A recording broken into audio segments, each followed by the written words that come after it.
to this episode of Who Gets the China, where we are saving our sanity while we help our parents live better, longer. I am so excited today to be tackling a topic that's really near and dear to my heart, driving safely as we age, and how and when to intervene when perhaps our parents are starting to struggle in the car. I know many others have felt this is a high interest topic, so I'm really excited about our guest today. We have Denise Kaplan with us today. Denise is an occupational therapist and holds a specialty certification in driver rehabilitation.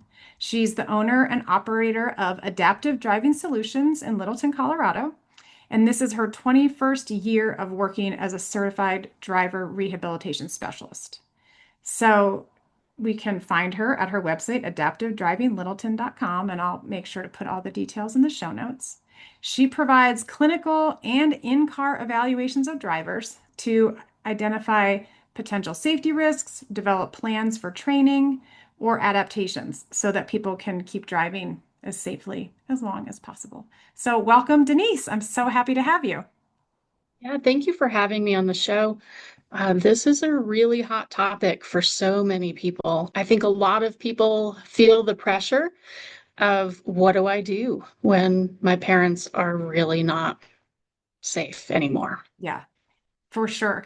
I did not even know this was a job that people had until recently. A friend of mine, her parents lived downtown. The mom started driving, got lost a couple times. They realized she had some pretty significant cognitive decline, and a physician recommended this kind of an assessment to her. And prior to that, I had no idea that there were people like you that were experts and that can help us and our parents be safe. So I'm so excited to just dig in and learn some of the best practices and the ways we can support our parents. The thing I'd love to find out first from so many of my guests, because I find the work fascinating, how did you find this path? How did you get involved in this particular type of occupational therapy? It actually found me. It found me through the lineage of a community-based client that I was working with who had a brain injury. And this individual was going to need to drive in order to move out of a group home and go back to work. And his biggest push actually was to be able to see his daughter, which he really couldn't do by taking a 3-hour one-way bus trip to get to her. So he said, in order for me to be independent, I am going to need to drive. And as the occupational therapist, that was the next activity of daily living that I took on with him, which led me down a really long path of trying to figure out how to become certified and how to evaluate because, I had to get trained in the whole process and go through the certification process and then be able to work with him and many others since. And I know you do work not just with older adults, but you work with people with a broad range of things that make driving difficult for them. And so I know part of your work is working with older adults, but it seems like, I mean, you're an expert in dealing with all kinds of driving challenges. Yes, that's true. I work with the 14 and a half year olds who want to determine if they can be a safe driver, like all of their peers as they're starting, all the way through 105-year-old was the oldest individual that I worked with many years ago. Wow. I mean, we aspire to be that person, right? We all want to be driving at 105, To still maybe. be independent Yeah. and safe, absolutely. As we were talking about this and kind of preparing for it, I was reflecting on some of the things that have happened with my parents recently. My dad's 90, my mom's 83, um, and they're doing pretty great. But we have noticed some little small episodes, things that my sister and I look at each other like, is that feels maybe like that's kind of concerning. I think that's something a lot of our parents do, and I know maybe as children we do, is like we, I don't want to say ignore, but we rationalize away a thing or two. And I have a friend who that was something that happened with them. And then, like, for instance, her mom drove into the garage door, which I know is a flag. They rationalized that away. And then, I don't know, a month or so later, the mom was driving on the highway and lost her, cognitive ability to deal with the situation. And they were in a super traumatic accident where they crossed lanes on the highway, went under a bridge into a ditch. The jaws of life had to come.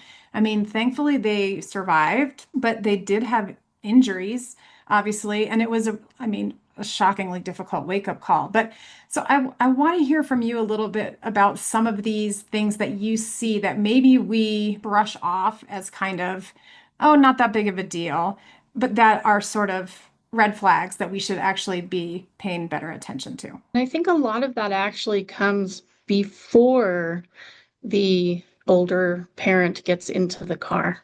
We need to Okay. look at things like, are they missing their appointments? Are they mixing up their schedules of things that they normally would do?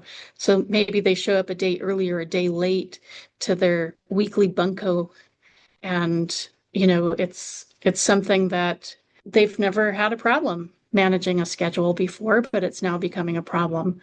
Or maybe they take medication, but they keep missing their morning doses and they get their pills mixed up. So sometimes they take their night pills when they are supposed to be taking their daytime pills, which can have a huge performance impact. We've even seen people come in for evaluation who have just basically struggled with their activities of daily living. They're no longer, doing their hair and makeup. They're wearing the same clothing every day. And there's some very basic things that we look at and we think, wow, that's different. But we don't think about the why behind it. And typically it's because there's some loss of skill, executive functioning, the planning, the organizing, the thinking through tends to be one of the biggest challenges. So tell me how that relates to driving, because I totally see what you're saying. Like even in my own experience, a missed appointment, um, little things like confusion about other topics. But I guess in my mind, I don't totally understand how that then connects to the driving. If you're seeing changes in cognitive performance, whether it's with that planning and organizing and being able to decision make, that absolutely ties into once you get into the car of where am I going? What route do I need to take? So that's where we tend to see a lot of the performance changes first, where somebody's now getting speeding tickets or they're late to appointments or maybe they went to the wrong address to where the doctor's office was many years ago. And it's being able to keep up and really keep that attention to all of the higher level tasks that are needed for the activity of driving. Oh, Denise, you're just telling me so many things that are not surprising, but I have not really fully embraced them in the way that I Uh, clearly need to. Just like you're saying, not leaving yourself enough time. Like that's I mean, for my mom, that's a chronic problem. She's late all the time. Love her, but she's late. And we can't keep trying to say, just leave 15 minutes early. Still, I think it's the planning, like that ability right. to realize, like, yes, I do need to leave 15 minutes early. If I get there 10 minutes early, it's more relaxed, it's less stressful. I'm not frantic on the road. But as yet, we haven't really been able to institute that as a common practice. But I see what you're saying. Like, if you can't plan all the various steps that you need to, it naturally translates to driving, where we're constantly being forced to make like very quick, spur of the moment decisions based on Right. hazards or lights or stop signs or people. That's often where our older drivers fall into the safety risk because they're not good at last minute decision making and quick reactions and thinking ahead and looking at what the solutions and the other ramifications of those actions might be. And we're on the road with teenagers who do think quickly and they move quickly, but they don't have enough experience to necessarily know how those behaviors are going to relate either. Talk to me for a second about this idea of the small driving incidents, because we've experienced a few of those. bumping into things in the garage, pulling out in a parking lot and bumping into somebody. When are those just normal incidents of driving, and when should we be paying really special attention? Yes, accidents happen. People have experiences every day like that. And when do we start worrying about it for our parents? When it happens more than once, when a variety of things start to happen that have never occurred before, we start to become concerned. Or when you have the same problem continuously. You go to mom's house and you see a scratch or a ding on the door and you think, oh, mom, what happened? Oh, I hit the edge of the garage door while I was coming out the other day. I wasn't really paying attention. And then you notice that there's three, four other incidents like that. Now the house is showing signs, and you know that there's probably some sort of change in visual perception, depth perception, awareness of space that probably is changing. So that's a perfect segue into some of the more science-based topics that I was hoping to cover with you today, which are what are some of the aspects of aging, things that are happening to our brain, to our cognitive function, that are causing it to be more dangerous for us to be on the road?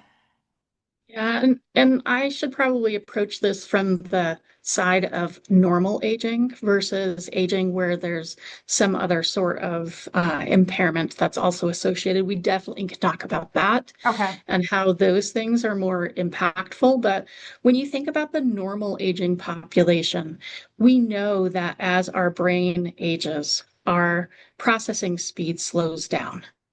Our awareness to time and space also are impacted. And that's because our eyes age. We can remove cataracts and we can take vitamins and things to protect that visual system. But really and truly, it's one of those systems that as it ages, it does wear down. One of the natural facts of that is driving at night and driving in weather conditions. That contrast ability naturally is something that changes as we age. And I hate to say this out loud, but we see those changes happening in the 40s. Oh no.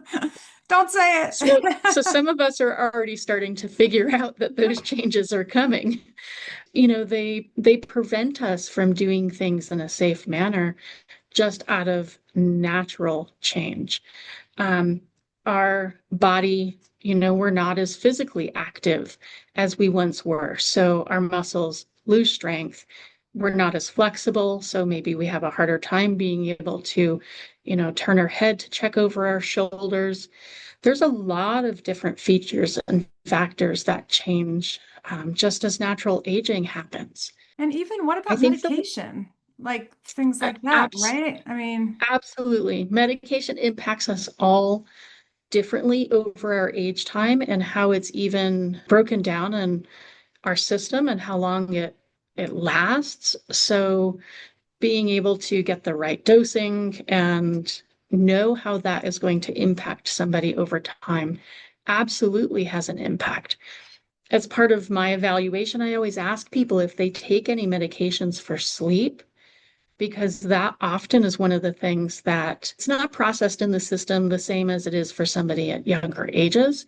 And it tends to last longer, which then changes your reaction times. You're a little bit slower to pick up and process the information, which means slower to then react. I was at a seminar recently about some of the factors of aging that CU hosted, and they even were just saying things like Tylenol PM. You think of it as being a fairly innocuous sleep medication, but as you age, the point you just made, it affects your body differently. And so some of those you really need to think twice as an older person about what the longer term impact is on your cognitive function. And they weren't specifically talking about driving, but as you're saying this, I can imagine that, right? If you get up, you've got to be somewhere at 9 o'clock. You took a Tylenol PM last night. Right. I mean, you're slower to get moving, physically slower to work through the different things that you need to do to get yourself out to the car that just then translates once you get into it. Like it's hard for them to self-assess and say, yeah, I'm moving a little bit slower today. I'm feeling a little bit groggy today. This is why. Maybe I should not have planned for this early appointment or go meet up with my buddies for an 8 o'clock breakfast. This really brings me to kind of the next chunk of conversation that we want to have because, like you said, you might not realize day to day that your abilities are diminishing. And then perhaps over several months or perhaps years, you don't realize that your abilities are diminishing. And my dad loves to tell the anecdote of my grandpa who grew up in a small town in Iowa, lived in Iowa his whole life. Everybody in town knew who he was. But, one day he was driving his car on the sidewalk. And finally somebody was like, called my dad and my uncle and said, it's time. So they both went out there, told my grandpa, like, it's time, we're taking away your keys. And it was traumatic. Like to hear my dad retell the story, my grandpa was mad. They felt bad, but like it needed to be done. And I think he's kind of tried to say to us, I won't make you do that to me because I remember that was really painful and upsetting. But yet, I think sometimes we don't realize when our abilities are declining. So let's talk about this. How can we be good stewards and start to have some of these conversations with our parents? I think if you address it from the person as opposed to the task, and you talk about, wow, I've noticed, as you've gotten older, you started walking with a cane or a walker, or I noticed that it's harder for you to get from here to there as quickly and easily as it used to be. You're, needing more breaks, or you're getting more fatigued as we do these things. I mean, you can liken it to any of the activities that you observe in their day to day about what they do and start from there. Like, I notice it's harder for you to read the newspaper. You can have those types of conversations that lead into how that impacts driving. Because I think as you address driving in isolation, people automatically get defensive. And the first thing they say is, you want to take my independence away. They don't see it from the safety side, they don't see it from the functional piece. It's just more, you don't want me to be able to do something anymore. So if you address it from the side of, I notice that some of these day-to-day tasks that you normally do have gotten more difficult, then you can tie that in. And oftentimes too, having the conversation before there's any problems that are noticed, before the garage door has been needed to be replaced, or the car needs to get a tow because it hit the curb and has a flat. It's nice to have these conversations before these things start to come up. But as you do address them, then tie it into the other activities like driving. I'll give you an example. I had a wonderful patient come through. Their family was very involved, very caring, tight-knit group of people. But they noticed that dad was really struggling with being able to navigate his environment. At home, they would find, clothes of his in other closets, in other rooms that he didn't necessarily ever even really use. And they would say to him, why is your jacket in the guest bedroom closet? And he'd be looking around everywhere for his things, and they'd find him in all of these random places in the house, which for him, he would just say, I don't know, I decided to put it there. Uh-huh. Well, he was having memory changes for sure. It's oftentimes hard to be able to pinpoint those because we don't see when they take their coat off, why did they end up in that room and put it in that space? But what we found by asking questions and even by doing some observation time is that the memory for navigation was Mm. really starting to wane. And that's a very specific part of our brain. We store our maps in a specific place. And so he was having problems in the house as well as in the car. And it wasn't noticed until, the daughter goes to pick him up for a family outing, and they find his coat like 3 bedrooms down in the back closet. And oftentimes, what people think of when they think about people who shouldn't be driving is somebody who is just completely unaware. And I think what happens with a lot of our aging family members is that they hold on to a lot of experience in their life. So they run a lot of their day by repetition. A lot of things are rote. We usually don't see the differences until some of those everyday kind of things become really hard, or they get into a situation where they can't follow the everyday anymore. That you have to break the routine for some reason. And then you really start to see where the person starts to fall apart in their skills. What are some maybe interim steps that we could start to take that don't feel so scary to our parent? We're not coming at them saying, we're taking your keys away, but what are some supportive suggestions, changes that we might be able to make to help them stay driving safer longer? One of the great resources that's out there is a program that's called CarFit. Have you heard of that? No. CarFit is actually a free program. It's done by volunteers, and they do it around the country. Oh. They do different programs at different times and different locations just based on what the need is and what the requests are. They can be found online, literally at CarFit. CarFit is a program where an individual will literally drive their car to wherever the location is of the CarFit program that they're taking. And they will work with a specialist who really is even just going to look at how are you and your car working together. Sometimes the person needs to adjust their seat and mirrors differently. And just that simple change produces a safer driver because because of our limited range of motion, for instance, or because of our reach to the pedals.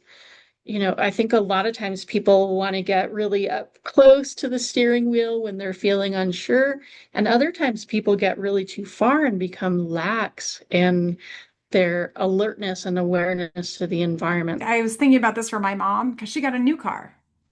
And Yes. after not very long, she had an encounter with the beam or the post in their garage. But what I realized when I got in myself, like I see her, she's never felt that comfortable. Like she's kind of petite.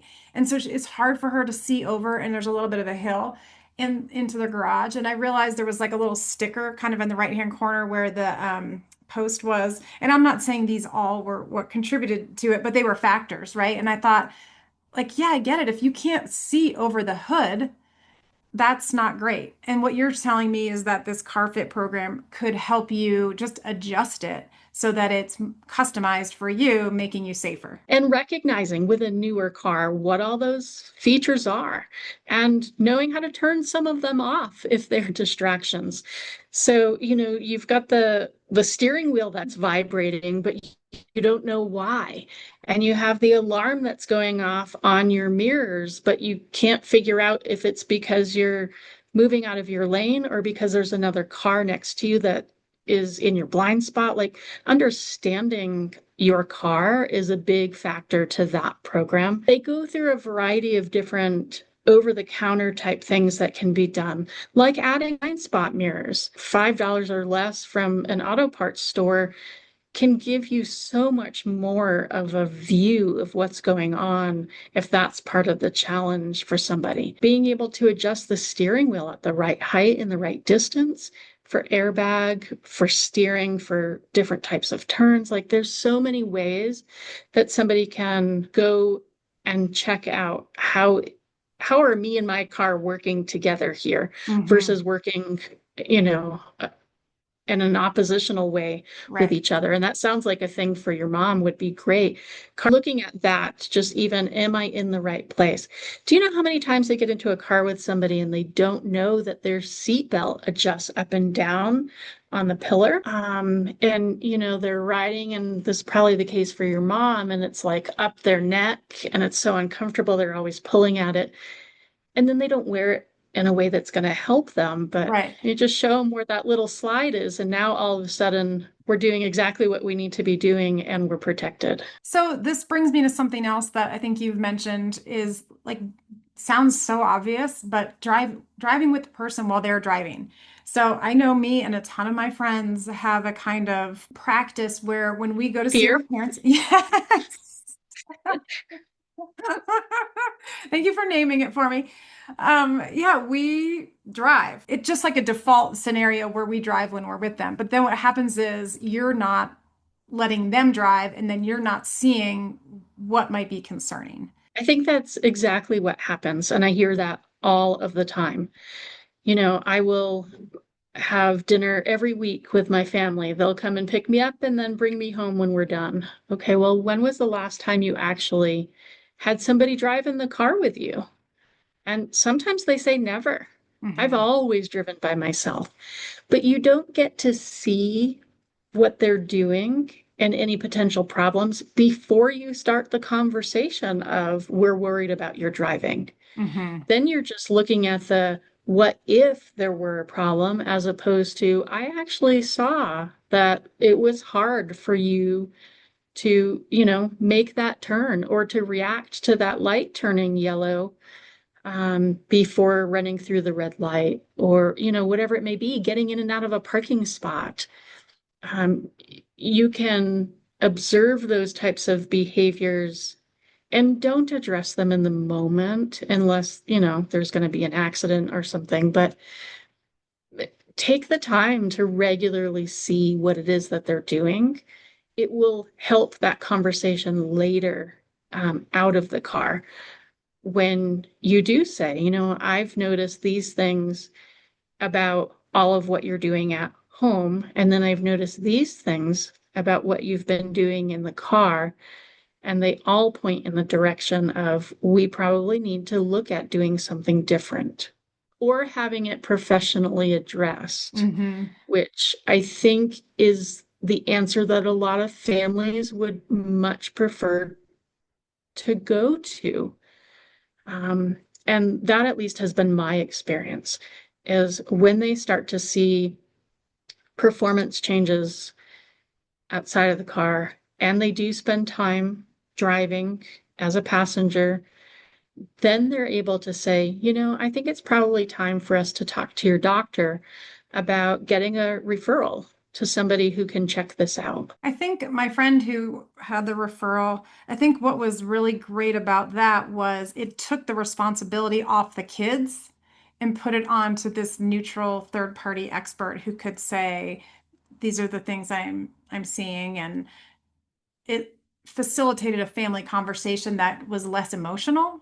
If you think about it, what kid wants to tell their parent, you can't do that anymore? Like you actually are not safe. You're not able to do that anymore. Nobody wants to have that Yeah. conversation.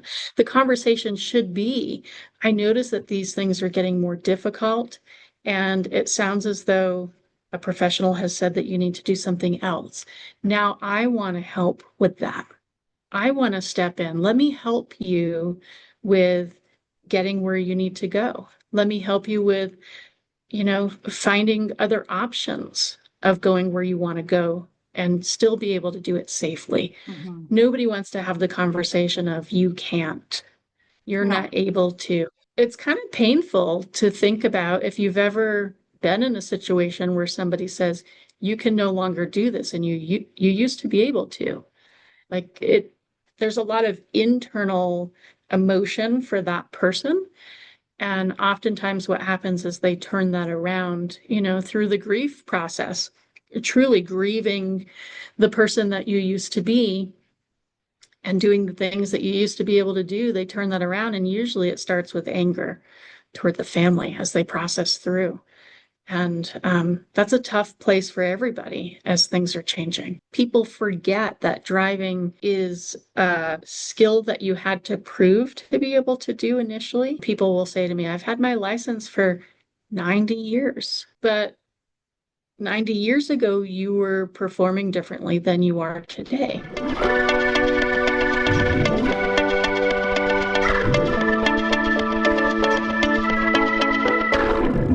you have talked about is a contract, milestones or practices that you might want to agree on together. So can you talk a little bit about this family contract and how you recommend that and what that might include? So the family contract is something that should come in after having all of these other conversations of concern. And you say, I notice things are changing. I notice that this is hard. You're still driving okay for the most part. Let's sit down and put together this agreement where as long as these things are happening, as long as you are safe, you're not having accidents, you're not getting lost, you can make up your own list depending on whatever it is that you notice coming down the pipeway. You put together and say, then you can continue to drive. But you have to agree that when these things are changing, when this happens, if you get stopped by the police for unsafe driving, if you receive a speeding ticket, if you get lost, again, making your list, Mhm. that you agree that you will stop driving and either turn in your driver's license or have an evaluation done. And then we can determine what the next steps will be after that. But the contract is meant to be that decision point so that we don't say, yes, maybe it was the sticker on the windshield that was in the way. Now you've hit four things besides your garage door or pillar. Hard and fast, when these things are happening, you have agreed that you would stop and either stop driving or at least be assessed by a professional. With so many things with your aging parents, you're echoing a very common theme, which is trying to get ahead of it, right? So articulating these things as far as you can in advance of them actually being an issue, because there's less emotion tied to it when you're thinking logically, yes, when I have 3 or 4 accidents or have to call you to get directions home. Like these are objective things that I can see are hurting my ability to drive. Whereas, or will someday. Whereas when you're in the middle of it and when it's actually happening, to your point, like there's grief, there's emotion, there's maybe some shame and embarrassment too, that like you don't want to wait till then. It's a little too late. At that point, they don't realize how far they have come through Mhm. that process of change. So having a hard, fast stop point, it takes the responsibility away from any one person. And Mhm. like you said, the blame, that shame is just, this is where we are now.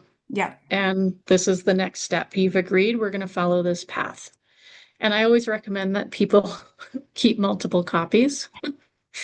Don't give them the signed copy and not have a, a photocopy of it. So let's talk for a minute about the risks. Obviously, we're concerned about our parents being safe, right? We don't want them to get in an accident because we don't want them to get hurt. But also, we're concerned about the safety of the others that are on the road. Yeah. Let's talk Yeah, liability. that liability is huge. I'm going to rewind just a second though, because we worry about our parents' health and safety. And we know that in that process, there likely will be somebody else involved, right? So we worry about the overall safety of everybody out there. Every single person that I get into my office and we talk about, are you concerned about your safety? The answer is usually no. They're not concerned about themselves. Again, their self-assessment may be off, but almost 100% of the time, they say they're more concerned about the other people, which as a family member is a good way to understand this because you can address it as that I'm concerned about you and I care about you, but the driver is more likely to be concerned about the other people on the road, which is a good way to also address the safety concern and the liability and the risk is, besides you, I've actually had this conversation where I say, okay, so you don't care about your own health and safety, but what about my kid that's out there driving on the road with you? Hmm. What about somebody's dad or their neighbor? they care about those things. It's a little bit of a twisted way to think about starting the conversation with somebody, but in thinking about removing that risk or liability for everybody else.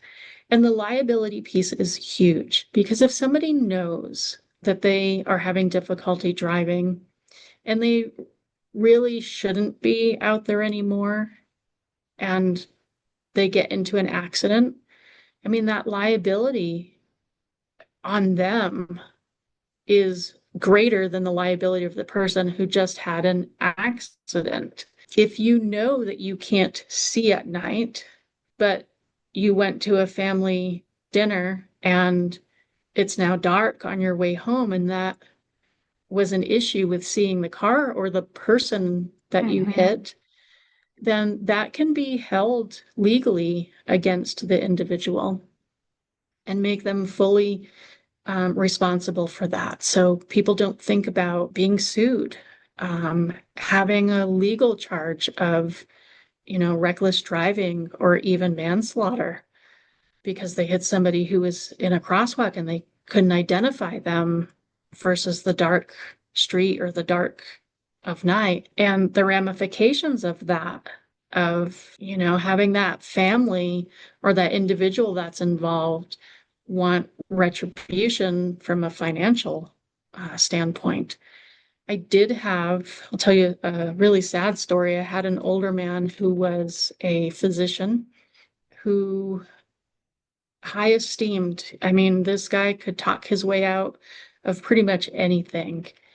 And it was determined that he really wasn't safe anymore to drive, but he couldn't see that in himself. He actually went through this appeals process of having his license removed, and it was not done properly. I just have to say that. It wasn't handled properly. He really charmed people. He got his driving reinstated during this appeal where he, showed up and did a song and a dance and spewed all of his big words that he knew, and people were like, "Oh yeah, this guy's really fine." On his way home from that appeal, he hit somebody and killed them. He spent the rest of his life in jail, and his family then lost their home and essentially all of their retirement because of his bad decision making. Mm-hmm. So there's always the liability and risk of, I know, Dad, that you're not safe. Your doctor has indicated that you're probably not safe. You've seen that things are probably not safe. Do you want your legacy to be that were 90 years old and you were still driving, but you hit a kid while they were chasing a ball? I love that idea about talking about your legacy because nobody wants that, right? And you don't want that to be like one of the last things that might happen. And I realize it's seems so dramatic to talk about that, but that is the reality. Like you're putting other people at risk, and like you said, nobody wants that. If any of us thought that we could prevent hurting another person, or most of us, we would of course opt to take steps not to do that. But it's heavy. It is. And a lot of times people will say, well, I wouldn't do that. I wouldn't take that risk. But then you can give them those examples of, well, I was with you when, Hmm. and that's where that, quiet observation from the passenger seat becomes an important piece in the conversation. I had a question about physicians because I sit in on a lot of my doctor's appointments with my mom. And like I said, she's doing pretty great, but still she's 83. She's got some natural cognitive decline. Some things happen. I haven't heard conversation with her physician about like him asking her about her driving. And maybe he has, I don't know. But is this something that physicians routinely are asking their patients about as they age? Or is it something that we need to advocate for them to discuss? They should be. Okay. Every time somebody goes to an annual exam, driving should be included in that conversation, and it should be started early. It should be started in the 40s when we start to see changes that may impact our driving. Are you driving? Have there been any altercations? How often do you drive? How far do you drive? There's a lot of things you can start that conversation early, again, where there aren't any problems being seen. And then you can compare that information later on.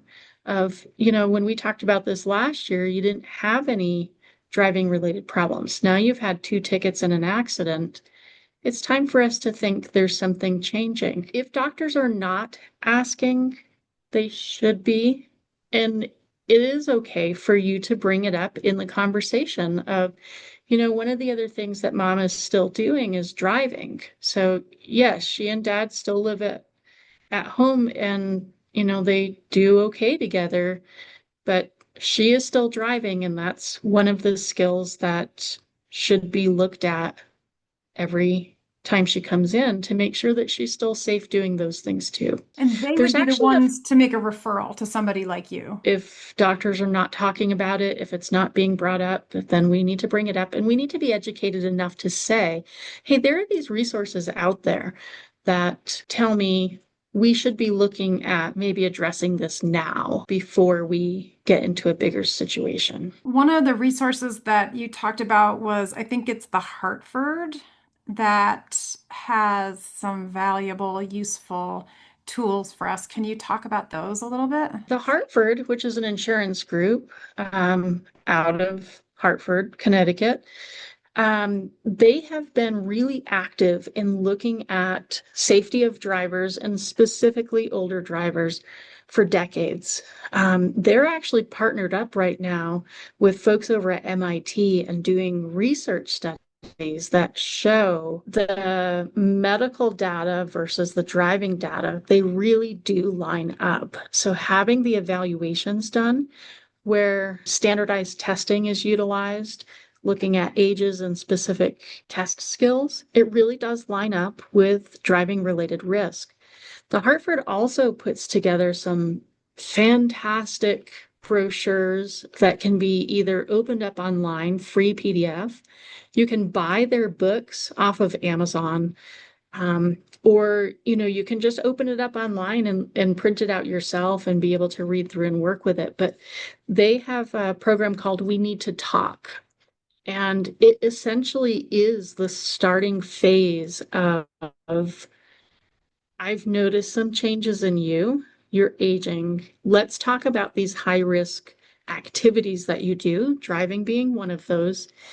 They do have a contract in there, totally modifiable. There's also some checklists that are in that where you can have the driver themselves assess very specific items where they can check off whether or not they have experienced those. Now, they could have poor judgment and self-assessment abilities, or they could lie.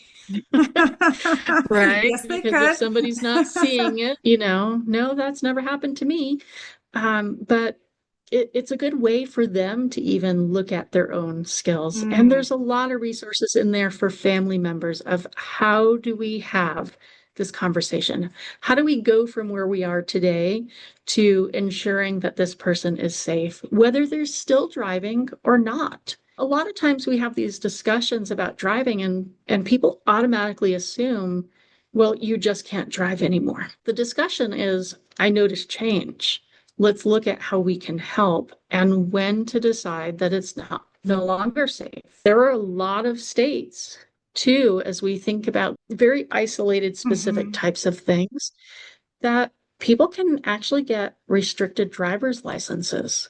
So, okay, you have a hard time driving at night. We've identified that. You drive during the day just fine when the lighting is right. Hmm. Okay, let's get a restricted license for no night driving. Eye doctors can assess that very easily, and they put a restriction just like they would for wearing glasses on your driver's license. First of all, it helps remind people I shouldn't be driving at night. Mm. But secondly, there's that risk again. Remember, your license says you cannot drive at night. What will happen if you do? Right. You're putting yourself and other people in a bad situation. So let's do all that during the day. There are also, there are very specific restrictions that can be put in place. No driving on roads posted over 55 or 45 or 35. I mean, we've talked about this and we don't need to go too far into it, but the driverless cars or the technology supported driving. And I think I've told you that, my dad's car has fully self-driving capabilities. You know, I have mixed feelings about it, both from an independent standpoint of how do we maintain the skills we need to be a driver and be safe, and how much do we know about this technology and do we know it's going to function the way that we think it should? I had a driver in my car just yesterday who I always do the evaluations in my program vehicle because I have a gas and a brake pedal in my side in case we need it for emergencies. And we came to a traffic light that was, a little bit of a downhill at the light. And I noticed that he put the brake on initially, stopped like he was supposed to stop, but then he let the brake off and the light is still red. And he put his foot back on the brake before I said anything, but he said, in my car, it just stops. Like until I push the gas pedal, my car keeps me here. His recognition of what features he had in his car versus what's available in other cars he was a little slow on that pickup of recognizing that is just one of the features that my car has. Not every car does that. And he continued to do that throughout the drive. So, what else is on your mind that you would want to share about this topic with our listeners? I think it's important to start the conversation early, to read through and plan for yourself what the best case and worst case scenarios would be and what can fill in the middle. If our goal is to help mom or dad in a very natural way come off of the road as opposed to literally just showing up and taking the keys, it needs to be a long phase process. We also need to know what the alternatives are going to be if they aren't able to drive, even if it's just a restricted license.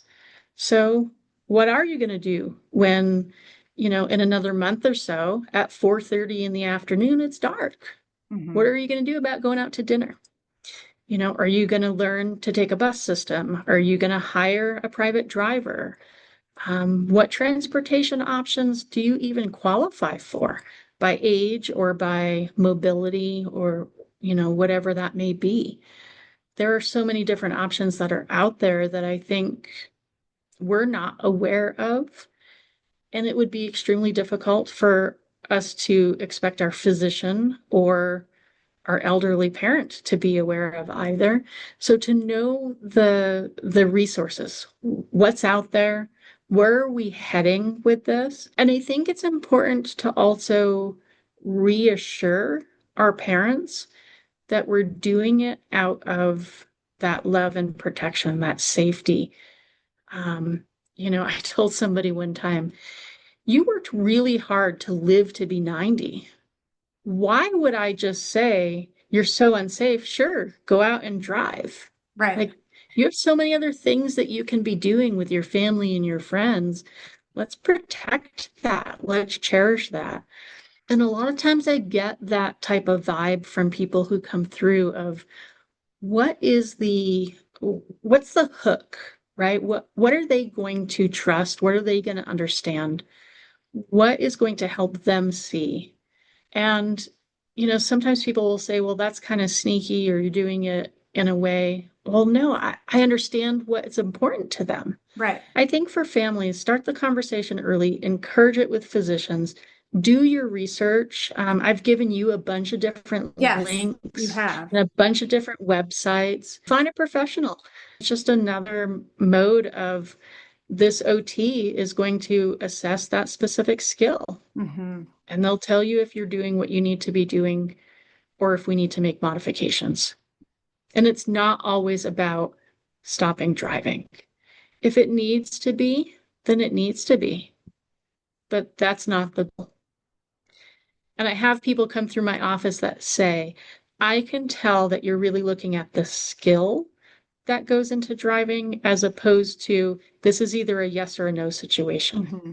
Like, do we have the skills? Are we able to still engage in learning and hold on to some of these strategies that might be helpful and use some of these extra pieces of equipment, the mirrors and things in the car?